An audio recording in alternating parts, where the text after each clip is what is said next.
بسم اللہ والحمد للہ والصلاة والسلام علی رسول اللہ وعلی آلہ وصحبہ ومن والاه. رب اشرح لی صدری ویسر لی امری واحلل عقدۃ من لسانی یفقہوا قولی. اللہم انفعنا بما علمتنا وعلمنا ما ينفعنا وزدنا علما. آمین یا رب العالمین. کچھ ہفتوں سے جس باب کا ہم مطالعہ کر رہے ہیں اس کا عنوان ہے مسلمانوں کی حرمتوں کی تعظیم کرنا، ان کے حقوق کا بیان اور ان کے اوپر شفقت اور رحمت کا معاملہ کرنا. یہ پہلی روایت آج پڑھنی ہے وہ امام مسلم علیہ رحمہ لے کر آئے ہیں اپنی کتاب میں. اس کو سید جندب بن عبداللہ رضی اللہ تعالی عنہ فرماتے ہیں کہ رسول اللہ صلی اللہ علیہ وسلم نے فرمایا: من صلی صلاۃ الصبح فہو فی ذمۃ اللہ. جو شخص صبح کی نماز ادا کر دیتا ہے تو وہ اللہ کے ذمے میں ہوتا ہے. فلا یطلبنکم اللہ من ذمتہ بشیء. تو کہیں ایسا نہ ہو کہ اللہ تعالیٰ اپنے ذمے کے حوالے سے تم سے کوئی مطالبہ کریں. فَإِنَّهُ مَن يَطْلُبْهُ مِن ذِمَّتِهِ بِشَيْءٍ يُدْرِكْهُ کہ جس سے بھی اللہ تعالیٰ اپنے ذمے کے حوالے سے کوئی مطالبہ کریں گے اس کو تو پھر اللہ تعالیٰ پکڑ لیں گے. ثُمَّ يَكُبُّهُ عَلَى وَجْهِهِ فِي نَارِ جہنم. اور پھر اللہ تعالیٰ اس کو سر کے بل، منہ کے بل، اوندھے منہ جہنم میں ڈال دیں گے. تو اس روایت میں نبی اکرم صلی اللہ علیہ وسلم نے نماز کی اہمیت کا بیان کیا ہے، اور خاص طور پہ صبح کی نماز. فرمایا کہ جو شخص صبح کی نماز ادا کر دیتا ہے، ظاہری بات ہے کہ صبح کی نماز مشکل نماز ہوتی ہے، دقت والی نماز ہوتی ہے، اس میں کلفت ہے، تنگی ہے. اسی لیے رسول اللہ صلی اللہ علیہ وسلم نے فرمایا کہ دو نمازیں منافقین پر بہت بھاری ہوتی ہیں، ایک عشاء کی نماز اور ایک فجر کی نماز. تو آپ نے فرمایا کہ جو آدمی صبح کی نماز ادا کر دیتا ہے، گویا ظاہری بات ہے اس کا پورا امکان ہے اور ایسا ہی ہے کہ پھر وہ باقی نمازیں بھی ادا کرتا ہے. تو جو آدمی نمازی ہے، 5 وقتہ نماز ادا کرتا ہے اور اہتمام سے صبح کی نماز بھی ادا کرتا ہے، اس کے بارے میں فرمایا کہ وہ اللہ کے ذمے میں ہے. اللہ کے ذمے سے مراد کیا ہے کہ اللہ تعالیٰ کی امان میں ہے، اللہ کے عہد میں. اور یہ بات ہم جانتے ہیں، قرآن مجید کا اگر ہم مطالعہ کریں، نبی اکرم صلی اللہ علیہ وسلم کی روایات کا مطالعہ کریں تو یہ بات ہم پر واضح ہو جاتی ہے کہ جو شخص اللہ تعالیٰ کے آگے جھکتا ہے، جو اللہ کے لیے نماز ادا کرتا ہے، اپنا ماتھا جو ہے وہ سجدے میں رکھتا ہے زمین پر، اسی کو اللہ تعالیٰ اپنا بندہ گردانتے. جو آدمی نماز نہیں پڑھتا، ٹھیک ہے لیگلی اس کو کافر نہیں کہا جاتا، اس کی تکفیر نہیں کی جاتی، لیکن قرآن و سنت کے مطالعے کے بعد یہ بات واضح ہو جاتی ہے اس شخص کو اللہ تعالیٰ اون نہیں کرتے اپنے بندے کے طور پر جو اس کی جناب میں نماز نہیں پڑھتا، جو اس کی عبادت نہیں کرتا. تو فرمایا کہ جو شخص صبح کی نماز ادا کر دیتا ہے وہ اللہ کے ذمے میں آ جاتا ہے، اللہ کے عہد میں آ جاتا ہے، اللہ کی امان میں آ جاتا ہے. فرمایا کہ فلا یطلبنکم اللہ من ذمتہ بشیء. اس کے 2 مطلب ہو سکتے ہیں. ایک مطلب تو یہ ہے کہ پھر کہیں ایسا نہ ہو کہ اللہ تعالیٰ اپنے ذمے کے حوالے سے تم سے کوئی مطالبہ کرے. ایک مطلب یہ ہو سکتا ہے کہیں ایسا نہ ہو کہ اللہ تعالیٰ تم سے یہ مطالبہ کریں کہ تم نے نماز کیوں نہیں پڑھی، تم نے صبح کی نماز کیوں نہیں پڑھی، اور تم میرے ذمے میں کیوں نہیں آئے، تم میرے ذمے سے باہر رہے، تم نے میرے امان کو، میرے عہد کو قبول نہیں کیا. ایک مطلب یہ کہ کہیں ایسا نہ ہو کہ اللہ تعالیٰ تم سے یہ مطالبہ کر لیں کہ میرا تم پہ سب سے بڑا حق کیا تھا توحید کے بعد، کہ تم میرے آگے جھکو، میری بندگی کرو. جیسے ہمیں معلوم ہے کہ عقائد میں سب سے اہم چیز دین میں کیا ہے، وہ توحید ہے، اور اعمال میں سب سے اہم چیز کیا ہے، وہ نماز ہے. نبی اکرم صلی اللہ علیہ وسلم نے فرمایا کہ اسلام اور ایمان اور کفر کے درمیان تفریق کرنے والی، تمیز کرنے والی چیز کیا ہے، وہ نماز ہے. اور فرمایا کہ من ترک الصلاۃ متعمدا فقد کفر. جس نے جان بوجھ کر نماز ترک کی اس نے گویا کفر کیا۔ تو میں کہ جو شخص جس سے بھی اللہ تعالیٰ اپنے ذمے کے حوالے سے کوئی مطالبہ کر دے گا، پھر ظاہری بات ہے کہ اللہ تعالیٰ سے وہ بچ نہیں سکے گا، اللہ تعالیٰ اس پر مضبوط ہاتھ ڈالیں گے، اللہ کی عذاب کی لپیٹ میں وہ آئے گا اور اللہ تعالیٰ اس کو اوندھے منہ جہنم میں گرا دیں گے۔ ایک مطلب تو اس کا یہ ہے۔ دوسرا مطلب جو اس باب سے متعلق ہے، جس حوالے سے امام صاحب اس باب میں اس روایت کو لے کر آئے ہیں، وہ یہ ہے کہ جو شخص صبح کی نماز پڑھتا ہے گویا وہ مسلمان ہے، اللہ کی بندگی پر قائم ہے، تو فرمایا کہ وہ اللہ تعالیٰ کے ذمے میں ہے، اللہ تعالیٰ کی امان میں ہے۔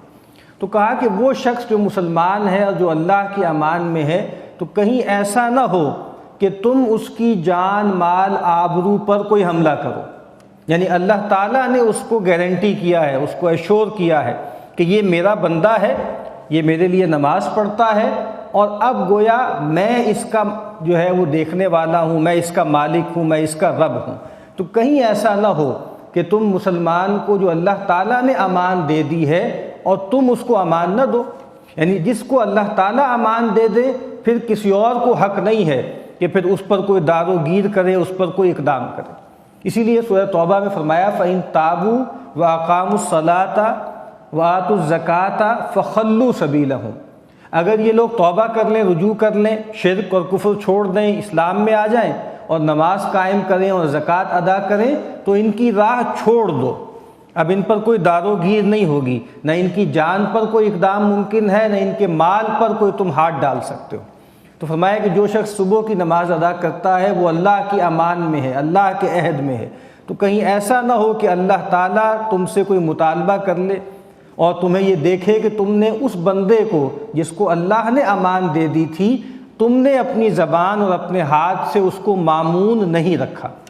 اسی لیے نبی اکرم صلی اللہ علیہ وسلم نے فرمایا کہ اصل میں مسلمان تو ہوتا ہی وہ ہے، المسلم من سلم المسلمون من لسانہ و یدہ، حقیقی مسلمان وہ ہے کہ جس کی زبان اور ہاتھ سے دوسرے مسلمان سلامتی میں ہوں۔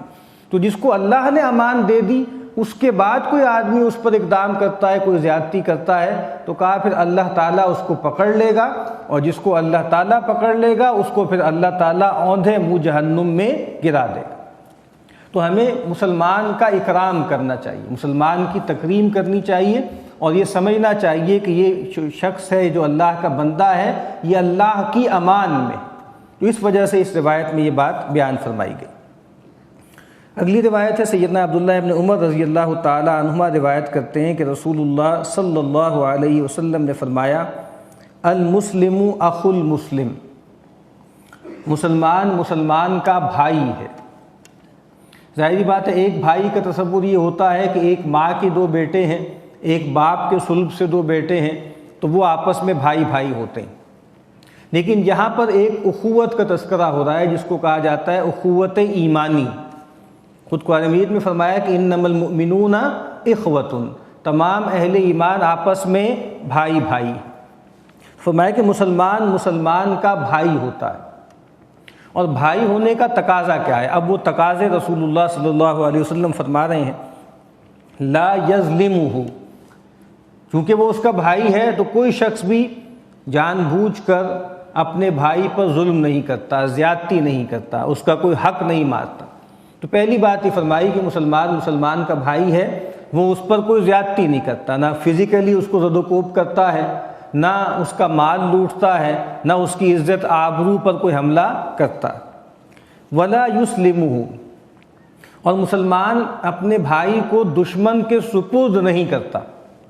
یعنی یہ نہیں ہوتا کہ مسلمان جو ہے وہ دشمن سے پیسہ لے کے، دشمن سے مفادات حاصل کرنے کے لیے اپنے بھائی کو جس کے ساتھ اس کا تعلق اخوت کا قائم ہے، ایمان کا، اسلام کا، اس کو کسی دوسرے کے سپرد کر دے، یعنی دشمن کے سپرد کر دے۔ اور خاص طور پہ لکھا ہے شارحین نے ہمارا سب سے بڑا دشمن کون ہے؟ خود قرآن مجید نے ہمیں یہ بات بتائی ہے کہ ان الشیطان لکم عدو فاتخذوہ عدوا، شیطان تمہارا دشمن ہے، اس کو دشمن سمجھو۔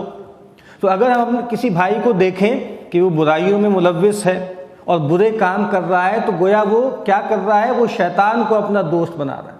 اور شیطان اس کا سب سے بڑا دشمن ہے۔ تو اگر کسی مسلمان بھائی کو دیکھیں کہ کھلے گناہوں کا ارتکاب کر رہا ہے تو ہم یہ نہیں چاہ سکتے کہ ہم اپنے بھائی کو اس کے سب سے بڑے دشمن کے حوالے کر دیں یا حوالے کیے رکھیں۔ ہم کوشش کریں گے کہ اس کو اس سے چھڑائیں اور اس کو خیر کی طرف لے کر آئیں، بھلائی کی طرف لے کر آئیں۔ تو فرمایا کہ مسلمان کا بھائی ہے، وہ اس کو اس کے دشمن کے حوالے نہیں کرتا۔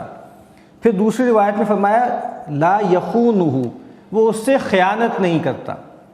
یعنی خیانت کا مطلب کیا ہے کہ جو اس کے پاس خیر ہے وہ اس سے کبھی روکتا نہیں ہے۔ یہ خیانت کا مطلب تو یہ ہے کہ کوئی آدمی آپ کے پاس کوئی چیز رکھوا کے جائے اور پھر آپ سے جب واپسی کا مطالبہ کرے تو آپ اس کو بلا کم و کاست وہ واپس کر دیں، اس میں کوئی ڈنڈی نہ ماریں، یہ بھی جو ہے وہ امانت ہے۔